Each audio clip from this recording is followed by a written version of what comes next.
In my seminars the last few years, I have covered what I have found to be those few simple basic principles that can make major changes in life and lifestyle. One of those subjects that gets the most comment is diseases of attitude. And out of that subject, worry and how to kick the worry habit have caused the most questions. So in this brief visit with you, let me give you my best look at worry, how to recognize it and define it, and what to do about it. And hopefully, these ideas will give you a good chance for confidence over worry. First of all, worry might well be killer number one. And if it is not the number one physical killer, although doctors tell us worriers die sooner than non-worriers, and we have all heard the expression, worry yourself to death, at least it is the number one killer of dreams and achievement, of energy and vitality and lifestyle. I know the damage and effect of this killer, worry, firsthand. I will spare you the details, but over a period of some 3 years, I let worry get out of hand. As I've mentioned before, I became a super worrier. I was good at it. The combination of small and big worries about my circumstances, what people thought of me, my finances, my abilities, the future, my progress, all led to a complete physical collapse, a stay in the hospital, emotional, mental, and physical exhaustion, and a deep despair I couldn't shake. A sad picture for a young man who should have been well on his way to carving out his share of opportunity. I am happy to tell you that good fortune came my way, and as many of you may be aware, I met a man, Mr. Earl Schoaf, with his ideas and inspiration and the help of a very close friend. I worked my way past the minefields of worry and disaster and out into the clear air of mental sunshine. And if I did it, anybody can do it. I'm not saying it's easy. It took me almost a full year to kick the worry habit. It took practice and much effort, but it was well worth it. Remember, don't ask for the task to be easy, just ask for it to be worth it. Don't wish it was easier, wish you were better. Don't ask for less challenge, ask for more skills. Don't ask for less problems, ask for more wisdom. It's the challenge that makes the experience. And life and its color and meaning and adventure for you is this collection of experiences. To wish them away is to wish your life away. So let's get to worry and what it is and what it does, how to define it, and what to do about it. And let's do it with eager, high hope that it won't be long until you will be free of the worry habit and on your way to the life and lifestyle that you want. First of all, let's define worry. There are many ways we could describe it. Worry is fear painting pictures in your mind. And if you watch that mental movie too long, you get a false picture of how things really are. Worry is a mental broadcasting station, and more often than not, it is false or at least distorted propaganda. Worry has that sneaky way of stopping short of giving you all the facts. Worry is often the trickery of mentally filtered facts on the negative side and the bold declaration that these are all the facts. Worry has the mental audacity to suggest that the elevator only runs one way, down. Many times worry is a 5-alarm bell for a wastebasket fire. And worry is a depletion of constructive emotion. It's wasted mental energy. It's like letting the starter run the battery down when the car won't start. And worry is most often a lack of all the facts, a lack of full understanding, a lack of total information, and an unpreparedness of ability, knowledge, talent, courage, faith, and all the other virtues. That should give us a better definition of worry, and remember, left unchecked, it can become like a mad dog loose in the house, and the sorrow and pain and regret is too large a price to pay not to do something about it, and to do it now. You see, if you contemplated the total sum of human suffering long enough, it would drive you mad. You must understand how life is. Human suffering, man's inhumanity to man, war, disease, poverty. But it must be in what I call its rightful ratio of your mental and emotional time. So much for what worry is. The next question is, what can I do about it? What is the first step? My best advice on this is to first recognize worry for what it is, admit what it does, and then decide you now want to be free. It first starts with decision on your part. And may I add, well, you should decide. Why let worry continue to take money out of your pocket and bank account? Why let worry any longer keep you from becoming all you can be? Why let it rob you of better friendships, better business, better profits, better results, better communication, better family relations? Why impose your worry on others any longer? It's a burden you can get rid of and a monkey you can get off your back. Why not be rid of those sinking, nagging feelings that all is not going to be well, that you can't do it, that it won't work out for the best? Worry is undue concern that takes up too much of your mental and emotional time. Now, we must all be concerned. Hey, life is no joke except to the jokers. Life and how to live it is a serious matter.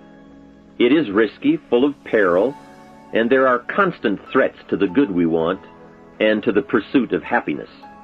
However, it is undue concern, or concern that takes up too much mental time, that begins the harm. It's like a family planning a wonderful trip. While they certainly should be concerned about the condition of the car, the tires, and making sure they pick the proper route, it would be foolish to allow themselves to be completely turned negative with the thought that they might crash and kill the entire family. If that were the case, even if they went, the entire trip would be turned into one nightmare of fear with the specter of chaos looming around every curve, rather than enjoying the wonderful trip they had planned for themselves and their family. A lot of people do that with their entire life. So, start to make these declarations. And if you mean it, they will start you on your way to confidence and adventure, free of the worry habit. Say first, I've had it with worry. I'm tired of being beaten down and hassled with all those negative mental pictures. I refuse to be tricked by false facts. I'm really not that weak. Never again do I want those sick feelings inside, those mental false alarms. I'm tired of the drain on my resources. I'm tired of the embarrassment of the lack of confidence. I don't want people, especially my family, to see me in this state anymore. I've got more to offer. I refuse to let my life be short-circuited any longer by letting my mind run wild with a distorted view of the facts, whether I bring it up or if it comes from someone else. Prove it to yourself. Think back over all the things that you worried about, all the fantastic, catastrophic events that your well-meaning advisors had told you were going to happen. Be pleased that none of them ever happened to you, or else you would not be alive today. 90% of the things you worry about never happen anyway. All of us have had these well-meaning advisors who want to appear larger in the eyes of those they wish to advise, and who immediately rear back and describe every single bad option they can think of that might possibly happen. By the time they have finished, the one who has come for some confidence and some help wonders why he even bothers to live anymore. And the fact is, those things are never really going to happen anyway. Bring to question now what your mind tells you or what others tell you, and pledge not to go for false alarms. I've had it is a good beginning. This first step will start you arguing with your worry thoughts. Soon you will start to examine your fears and worries to see if they are valid, and you won't let your mind play those mental tricks any longer. It is possible to destroy any emotion you have, including worry and fear, by a very simple process, and that is, analyze it to death. Drag it out on the table and look at it. Weigh it against all of your past experiences. Make sure this one can stand against all the past facts you have. You will now start to use worry instead of letting worry use you. It's a beginning, being in control instead of out of control. You will now let concern and the first signs of worry prompt you to learn, ask questions, and look at all sides in order to evaluate true, positive, constructive action. Now you can say, I will let fear advise me of the facts, but I won't let fear tell me these are all the facts. Nor will I let fear determine my reaction to the facts. I will gladly take up the war of faith over doubt, reason over fear, and positive expectation over worry. So talk to yourself right now into a change of attitude. Be persuasive. Go all out. Show yourself the hell if you don't, and the good life of answers and progress if you do. Say to yourself, what a fantastic feeling it must be to stop the panic drain on my mental energy, emotion, and physical strength. Imagine putting all that saved energy and emotion and strength into my action plans for the good life. Hey, accept the challenge. Believe your beliefs, doubt your doubts, stay on the campaign to give worry a bad time. Like being your own conscientious judge, say, I've had it with the presentation of a one-sided story. I sustain the objection that worry has failed to bring out all the facts. I despise these mental courtroom maneuvers that try to belittle my client, me. I demand the whole truth, and if worry will not be silent, I may cite him for contempt of the court of reason. Call up that scene often when worry wants to hassle you with the same old tricks and the same old results. It will work every time. Okay, let's move on to some really positive steps. If you can survive all that has happened to you up to this moment in your life, in spite of doing and thinking many of the wrong things, imagine how you can succeed by now starting to do some of the right things. First, the best answer to worry is confidence, and confidence starts first with awareness. Here is one of the most important lessons in life to learn. Life and business is like the changing seasons, and the real challenge of life is to learn how to handle the winter and take advantage of the spring. In short, that's it. You see, winter always comes, but so does the spring. Night follows day, but also day follows night. Sure, the tide goes out, but it always comes in. Opportunity follows difficulty as surely as difficulty follows opportunity.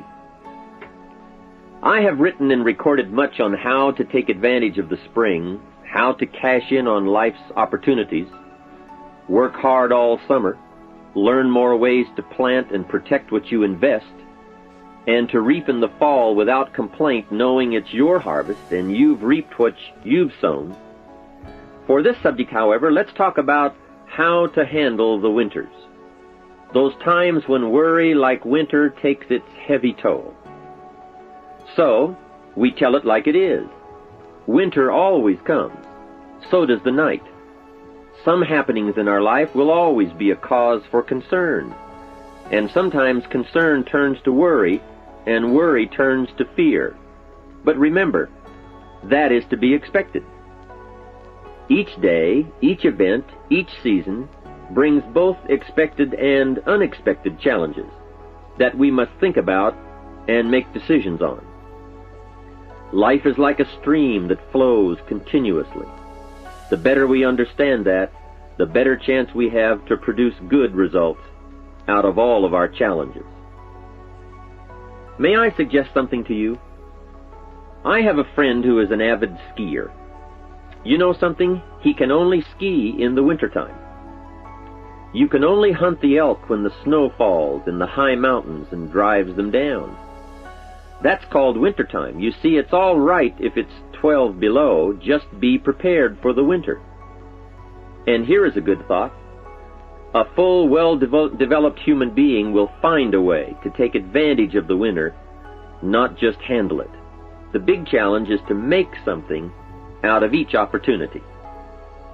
Now, if winters are always going to occur in our life, shouldn't we benefit from them too?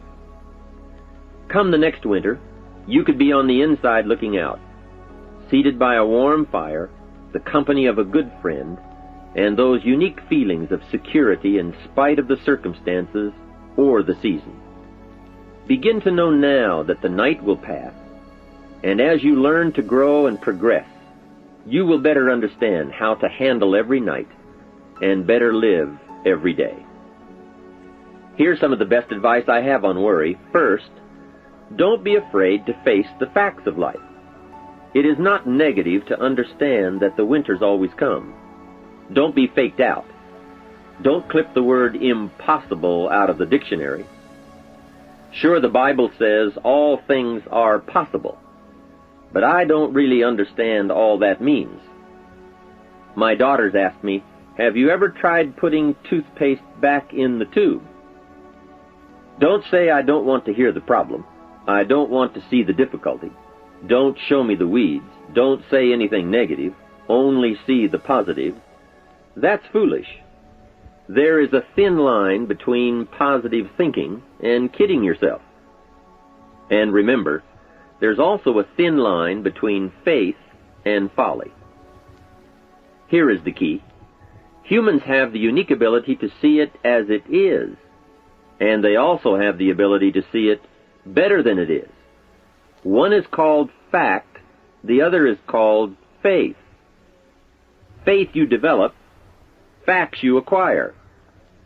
The facts you acquire are essential. It's like belief. You constantly must find facts to support your belief. Faith says, I will move mountains.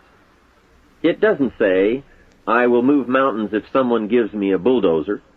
I'll move a mountain if they will build me a road up there, if the weather's nice, if they give me a shovel. Faith just says, I will move mountains. Faith doesn't ask for a result to prove its existence. Faith is because it is. And remember, people die for faith. And some people give up everything they own, their life, for faith. Many years ago, over in Vietnam, a Buddhist monk did a very clever thing. He did the ultimate in political dissent. He burned himself to death. That toppled the government. That was faith. Totality begets totality. Here is a good prayer. Help me to see it as it is, and help me to see it better than it is, and then inspire me to act. Facts and faith and action. What a combination for personal progress. And action puts fear to flight. An Old Testament phrase says, watch the ants, you sluggard. Consider their ways and be wise. Not a bad suggestion. The study of ants. What do they do in the summer to prepare for the winter? That's a lesson in life and survival. Happiness, wealth, peace, security, success, safety, friendship, reward, results, and all human achievement comes from a growing ability to understand and handle the changing seasons. And so we come right back to the theme of our entire enterprise, self-development. Learn to work harder on yourself than anything else. The key to all success in economics or mental health is self-development. It will all change for the better when you change for the better. It's what you become that really counts. And you are the only variable. So a good statement is, you can't be all positive. You can't be all confident. You can't be all faith. But confidence and faith and courage and inspiration can dominate worry and fear. Physical and emotional forces are always at work, and something will win and conquer. Make sure you give yourself the best chance to get mental and emotional domination over all of your challenges. And here is one of the master keys to the good life: developing the intelligence and accepting the challenge of putting all of your emotional experience into their rightful ratio. Beginning this progress can bring about the most dramatic changes. You see, disappointment is like winter. It always comes. It is foolish to say, don't be disappointed. But you must learn to discipline your disappointment. If it dominates 51% of your time, you're in trouble. Continued heavy disappointment is like 12 months of winter, and 12 months of winter leaves very little alive. Use the guidelines of seasons to adjust to all the meaningful things that happen to you. So concern, fear, and disappointment, like many human emotions, serve a useful purpose as long as they are kept in their rightful ratio. Left unattended, the weeds take over. Disappointment rules. Worry breaks loose. Fear gets the upper hand, and doubt moves in. But managed, worked, given human action with will and knowledge and purpose, and gardens overcome weeds. Faith overcomes doubt, and confidence pushes worry into a small place. The second major key to mastering worry is to respond. Build up inside of you that heavy desire to be free, to get on with building your life and lifestyle. Too much is waiting to delay. Take a new look at your opportunities. Figure out new ways to seize them immediately and make them work for you. And here is a key. Bring a new dedication that you will master yourself with enough discipline to be more than qualified to do the present job and prepare yourself for the next move up. Expose yourself to every stimulation possible that will put all this in perspective. Now let's move on to a very important point, and that is, the best answer to worry is confidence. First, self-confidence. I can better handle next winter. I have a strong shelter. It is stocked with supplies. I now know how to take advantage of the spring. I'm going to plant better crops and bigger crops. I can last through the summer. I won't quit this time. I'll study weeds and how to get rid of them. I'll be less frightened of the changing weather and the quick storms. In the fall, I will exercise more care and reap what I have without complaint and blame nothing for the amount of my harvest. I'll learn to save a fair portion so that I can survive the bad seasons when, out of control, the hailstorm comes and it all goes wrong. Now we must consider this. The most fatal deterrent to self-confidence is guilt. Not doing all you know how to do to the full extent of your present ability weakens the foundation for confidence. The biggest part of worry comes from the lack of this personal confidence. And lack of confidence comes from two major things. First, no goals or plans. And second, no daily discipline to achieve. The inaction to cure or handle small tasks is what starts the guilt process. And that always tends to make you look at what's wrong and expect the worst. So listen to the voices of creative experience. Let nature, experience, wisdom, books, everything speak to you and teach you. Remember, both opportunity and challenge await action. Everything yields to diligence. It's not what you can do, it's what you will do that counts. And undeveloped ability comes from three problems. First, lack of inspiration to find out. Second, lack of reasons to learn. And third, lack of applied time and action for developing those abilities. Remember, humans are remarkable, a marvelously functioning entity. Imagine how uniquely your body and mind have survived and managed to function in spite of all the worry. Humans don't die easy. They die hard. Develop a plan for your life rather than aimlessly drifting through it, the victim of circumstance. Create your own environment and learn to control it. You control your own mental environment by developing yourself. So go on a crash program to clean up decisions, get things done, get other things set up and started and organized. Start doing all the things that would make you feel better: exercise, diet, reading more books. Open a floodgate of positive moves in the right direction. And be thankful. Add up what you do have.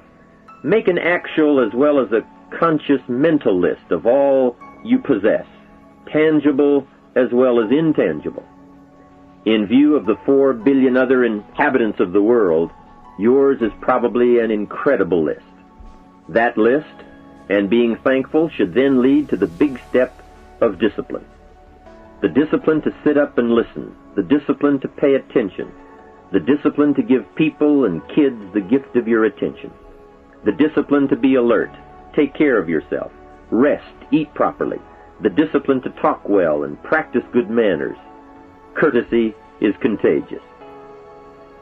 Take one day and see what a variety of positive steps you can take and projects you can take on.